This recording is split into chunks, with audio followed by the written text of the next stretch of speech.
Hello, જય શ્રી કૃષ્ણ. નવરાત્રિ આવે અને બાયુને ઘર સફાઈ કરવાની હોય, બધું સાથે જ થાય. જો સવારના પોરમાં કામ હાથમાં લઈ લીધું છે, એક રૂમ કરવા માંડી છું. રૂમનો બધી વસ્તુ હોલમાં રાખી છે, આખો હોલ ભરાઈ ગયો છે. અને એક બાજુ આ વિન્સીબેનને પ્રેક્ટિસમાં મૂકવા જવાની હોય, બધું સાથે. આખો દિવસ કેમ વહી જાય ખબર ન પડે.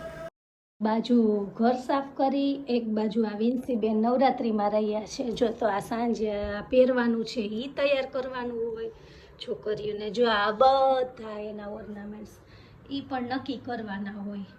અને આજ તો સાંજે કેળિયું પહેરીને જવાનું છે, એટલે બહુ વાંધો નહીં આવે, ફટાફટ તૈયાર થઈ જશે.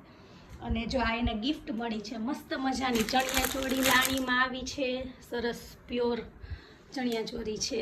પછી આ ડીશ, 2 વોટર બોટલ, આ કોફીનો મગ છે, આ પણ છે એવા બાઉલ નાના નાના, આ પેન્સિલ બોક્સ, પેડ મસ્ત મજાનો ફોલ્ડર રહે એવું અંદર, અને આ દામડી. એટલું બધું આવ્યું છે.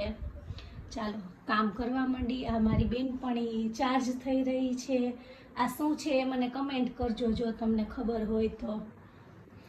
આખો કબાટ ભર્યો છે આ વિન્સીબેનના કટલેરી, ચણિયા ચોરી, કેળિયા, બધાયનો વસ્તુઓ તો છોકરીઓને ખૂટે જ નહીં. કોણ કોણ નવરાત્રિમાં જ મારી જેમ કામ કાઢે છે તે કમેન્ટ કરજો. ચાલો, વિડીયો ગમ્યો હોય તો લાઈક કરો, શેર કરો, સબસ્ક્રાઈબ કરો મિત્રો.